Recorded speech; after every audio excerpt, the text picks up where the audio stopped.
Assalamualaikum teman-teman, perkenalkan saya Sabrina Hanum Mujedi dengan NIM 01060124140403. Di video kali ini, aku mau membahas salah satu gaya kepemimpinan paling berpengaruh di era modern, yaitu transformational leadership.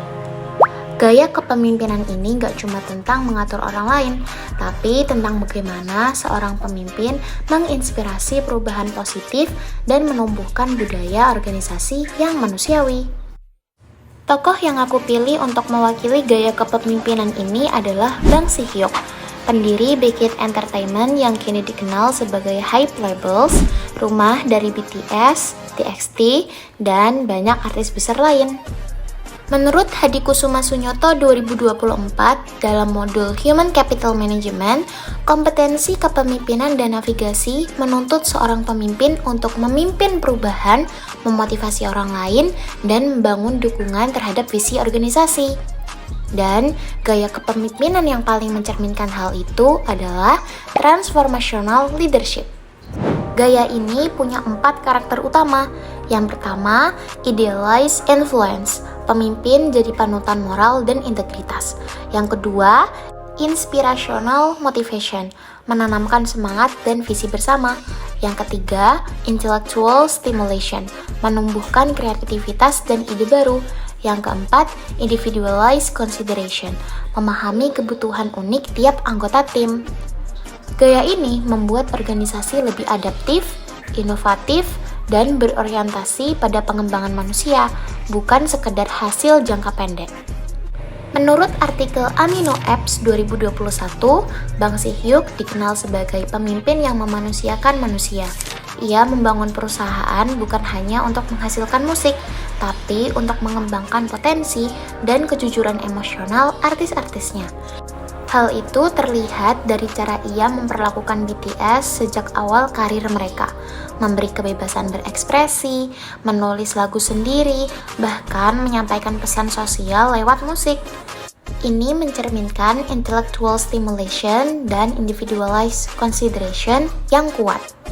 사실 제가 어렸을 때는 글로벌 음악, 결국 글로벌 음악을 대변하는 미국 음악 시장이라는 게 너무 멀게 느껴졌고 저한테는 모두 다 영웅이었지 제가 근접할 수 있다고 생각하지 않았던 게 사실입니다. 그리고 심지어 BTS와 함께 여정을 시작했을 때도 그 길이 지금의 결과로 이어질 거라고 생각하지 못했는데 BTS가 데뷔하고 2년 반 정도가 지났을 때부터 무엇인가 그동안 아시아에서 한 번도 하지 못한 일을 제가 할 수 있을 것이다라는 예감을 느꼈고 그래서 그때부터 BTS 멤버들을 치어링하고 저도 그런 꿈들이 현실이 될 수 있도록 최선을 다했고 그래서 한 걸음 한 걸음 눈앞에 보이는 꿈들을 쫓다 보니 지금의 상황에 이르게 된 것 같고 그럼에도 요즘도 돌아보면 제가 하고 있는 것들이 되게 비현실적으로 느껴질 때가 많고 그런 것은 오늘 밤도 마찬가지인 것 같아요. Dalam artikel K-pop Chart 2024, disebutkan bagaimana Bang Si-hyuk dan Hype menjaga kesehatan mental artis mereka dengan sistem dukungan psikologis yang berbeda dari agensi lain. Ia menolak pendekatan kompetitif ekstrim dan menekankan keseimbangan antara kerja dan kesejahteraan mental. Disinilah terlihat inspirational motivation bahwa pemimpin sejati tidak hanya fokus pada hasil tapi juga pada well-being timnya. Lalu, di Pemuka Rakyat 2024 dijelaskan bahwa ketika Hype menghadapi konflik internal dengan CEO Adore yang menaungi grup New Jeans, Bang Si-hyuk tetap menjaga pendekatan rasional dan terbuka. Bahkan, dalam laporan IDN Times 2025, dia sempat meminta maaf kepada karyawan Hype setelah penyelidikan berlangsung. Tindakan ini mencerminkan idealized influence di mana pemimpin berani bertanggung jawab atas situasi yang terjadi di organisasinya. Di sisi lain, IDN Times 2025 juga menyoroti bagaimana Hype terus berinovasi melalui peluncuran grup baru seperti Cortez, yang disebut sebagai adik BTS dan TXT. Langkah ini menunjukkan visionary thinking, khas pemimpin transformasional terus menyiapkan regenerasi talenta dan masa depan organisasi. Kalau dikaitkan dengan konsep human capital management, kepemimpinan Bang Si-hyuk ini sangat relevan. Dia memperlakukan manusia bukan sebagai sumber daya, tapi sebagai aset hidup yang tumbuh bersama visi organisasi. Gaya seperti ini mendorong loyalitas, kepercayaan, dan inovasi yang berkelanjutan.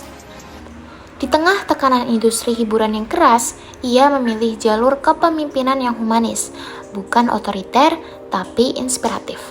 Inilah esensi dari transformational leadership yang sebenarnya, mengubah orang lain bukan dengan perintah, tapi dengan makna. Jadi, dari Bang Si-hyuk kita belajar bahwa pemimpin sejati bukan hanya yang membawa kesuksesan, tapi juga yang membuat orang-orang di sekitarnya tumbuh jadi versi terbaik dirinya. Terima kasih sudah menonton. Wassalamualaikum warahmatullahi wabarakatuh.